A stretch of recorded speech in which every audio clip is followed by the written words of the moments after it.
Bonjour à tous, je pense que vous allez avoir beaucoup de plaisir à retrouver notre invité du jour. On va se pencher sur son parcours très riche. Bonjour Doushka Exposito. Bonjour à tous.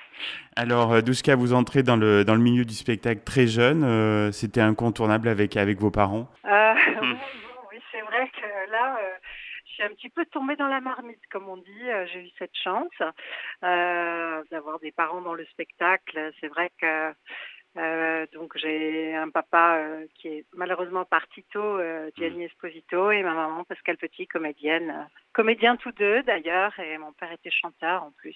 Voilà. Donc il y a une date importante dans votre parcours, c'est 1984 où vous devenez donc égérie de Disney. Comment l'opportunité se présente pour vous? Oh, alors l'opportunité, c'était parce que bon, j'ai baigné un peu dans la musique depuis petite et je faisais du chant, mais plutôt du chant lyrique d'ailleurs. Je me destinais plutôt à étudier le chant lyrique et puis autour de ma maman, il y avait un homme très très proche d'elle qui était le producteur de Karen Cheryl et qui était en relation avec Walt Disney Productions, un grand monsieur de l'époque qui était président donc Walt Disney France Europe, monsieur Armand Bigle. Et en fait, ça a été une opportunité. Et moi, je l'ai vu sous l'angle, en fait, carrière internationale, musical, Oui. voilà, comédie musicale. Et j'ai trouvé que Disney, c'était super pour commencer à faire ce métier, parce que bon, faire du chant lyrique, c'était aussi comme une base, comme on fait de la danse classique avant de faire du modern jazz. Et puis, voilà, quand on est chanteur, eh bien, on aime bien voguer dans plusieurs univers. Et j'ai commencé par ça en me disant, ben, j'évoluerai dans plein de choses différentes, etc. Et voilà, et c'était une opportunité. J'ai passé un casting et voilà, j'ai eu la chance d'être choisie. Et voilà, parce que c'est vrai que bon, les relations, c'est bien, ça aide, mais ça fait pas tout, hein. Non, C'est bien un sûr, métier il faut d'exigence, derrière talent. assurer, oui. Et Mais bon, j'ai beaucoup appris parce que bon, en fait, moi, au départ, j'étais novice. Hein, je hmm. veux dire, on s'est un métier, en fait. Hein, alors c'est vrai qu'il y a l'école américaine, anglo-saxonne, où on fait beaucoup d'écoles, les music schools et tout ça. Mais bon, c'était pas tellement d'actu. Et puis donc j'ai vraiment appris sur le tas et j'ai eu la chance d'avoir eu vraiment des coachs exceptionnels, un chorégraphe qui avec Amadeo. J'avais les meilleurs auteurs-compositeurs, un producteur d'exception, un Berry Bach. Voilà. Bon, j'ai eu beaucoup de chance. Et en même temps, bah, ça a démarré à 100 à l'heure et voilà, il Oui, avec fallait être à la hauteur avec les une sacrée pressions. cadence.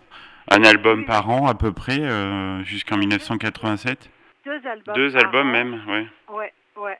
Donc, bah, j'ai eu, enfin, je sais pas si tout à fait deux, peut-être pas la première année d'ailleurs, à partir de la deuxième année, mais j'ai fait 5 albums en fait. À l'époque, il y avait des artistes qui représentaient au niveau de leur répertoire ponctuellement l'univers enchanté de Disney. Comme Henri Salvador, comme Dorothée qui avait fait Rox et Rookie, Hmm. Chantal Goya, Danse avec Mickey. Euh, bon, voilà. Et puis ils ont à un moment donné, il n'y avait pas le parc à l'époque, hein, donc la télé c'était vraiment l'univers, le vecteur principal pour la communication, la télé et la radio. Et donc voilà, c'est comme ça qu'ils ont décidé de choisir une égérie, une Judy Garland française en quelque Hmm. sorte. Voilà. Et donc dès la fin des années 80, vous sentez qu'il vous faut peut-être aussi élargir votre auditoire, non? Bah, disons que quand on est chanteur, et bon, en plus j'ai eu la chance d'avoir un grand-père chef d'orchestre et tout ça, donc le chant et la musique j'en ai fait depuis toujours, pour ainsi dire. C'est vrai que bah, on n'a pas envie de se réduire. C'est comme un comédien qui jouerait toujours le même rôle. Alors Hmm. c'est vrai qu'on peut faire toute une carrière sur le même personnage, mais ça, pour moi, ça restait un personnage de composition qui était sympathique, etc. Mais j'ai voulu évoluer. Et c'est vrai que je me suis heurtée un peu aux dures lois du marketing, hein, Oui, et du oui. business, on peut dire. Mais bon, ça m'a pas empêché de continuer ma route. J'ai fait un album pop. Je suis auteur, compositeur. On peut retrouver pas mal de choses sur ma chaîne Oui. YouTube d'ailleurs. En 2005, donc il y a une expérience de télé-réalité, première compagnie. Vous en gardez un bon souvenir ou pas? Alors, oui, pas trop mauvais. Oui. C'était dur au niveau physique, Oui. mais c'était sympa. Il y avait quand même des Il y protagonistes avait un super assez casting. exceptionnels. Ouais. Ouais. Il y avait Hélène de Hélène et les garçons, Yann Rollet, Moscato. il y avait Moscato, qu'est-ce qu'il a pu nous faire rire, mais quel personnage, Ah oui, mais oui. c'était fantastique. Il y avait évidemment Jean-Pierre Castaldi, Oui aussi. euh, il y avait Jean Roucas, enfin bon, on a bien rigolé, Mm. franchement, et en plus on était en prise avec de véritables militaires, hein. C'était pas du chiquet. Oui. On m'a demandé souvent si on allait dormir à l'hôtel le soir. Non, non, nous n'allions pas dormir à l'hôtel. On était les 12 recrues, confinés dans une salle, les uns au-dessus des autres. Et moi, j'ai eu la grande malchance de me retrouver au-dessus de Jean-Pierre Castaldi. Ah oui, oui, on s'en souvient. Oui, Ouais. oui, c'était. Mais ouais. Donc en novembre 2009, vous avez sorti l'album Beau Giga d'Arca, donc qui est largement autobiographique. Vous l'aviez longuement préparé, je crois. Oui, tout à fait, tout à fait. Je me suis mis à l'écriture, mais en même temps, ça s'est passé très très vite. J'ai fait ça en écriture automatique, D'accord. et ça a été vraiment quelque chose qui est coulé de source, puisque bon, moi j'avais été éditée aux Belles Lettres en 96. J'ai eu la chance d'être éditée aux Belles Lettres et de rencontrer Francis Lalanne qui m'a un peu révélé à Oui. la Ouais. poésie. Bon, mon papa écrivait de la poésie, et bon, après, justement, certaines périodes un peu compliquées, bien, ça permet aussi le silence et l'absence de rentrer dans une introspection personnelle. Et l'écriture, c'est un peu les perles du temps et de la pensée, du sentiment. Donc, voilà, j'ai plongé dans un univers de poésie. Et quand j'ai voulu devenir, entre guillemets, chanteuse pop, une chanteuse tout public, alors j'ai cherché des compositeurs, et j'ai écrit des textes, voilà. Donc, j'ai quelques jolies chansons. Et, Il y a le clown aussi, donc en alors, 2017, voilà, un hommage à votre papa.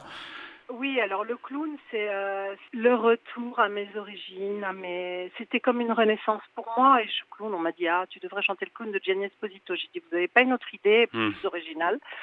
Mm. et, et moi, j'ai dit, jamais je toucherai à ça. C'est la chanson de mon père. Et puis, je me suis essayée au piano. Et là, ça a été magique. Mm. Et magique en ce sens que j'avais l'impression que la voix de mon père passait à travers moi. Et ça, c'était fort. Et Donc, quels sont vos projets? Est-ce que le spectacle Douchka chante ses années Disney va reprendre ou... alors oui, oui, oui, oui, tout à fait, parce que moi, en fait, ça fait plusieurs années, ça fait 10 ans déjà que je remonte sur scène Oui. avec mes chansons. Parce qu'on me l'a demandé, et quand il y a eu cette vague, cet engouement pour les années 80, c'est vrai qu'il y a eu beaucoup, beaucoup de demandes, etc. Mm. Et du coup, j'ai dit remonter, pourquoi pas. Bon, après, mettre un petit peu, entre guillemets, accoucher artistiquement à moi-même, c'est-à-dire de m'être révélée en tant qu'auteur. Bon, tout ça, même si le grand public ne le sait pas forcément, parce que j'ai eu plus de succès en tant qu'ambassadrice de Disney qu'en tant que chanteuse du public jusqu'à aujourd'hui, on va dire. Hein.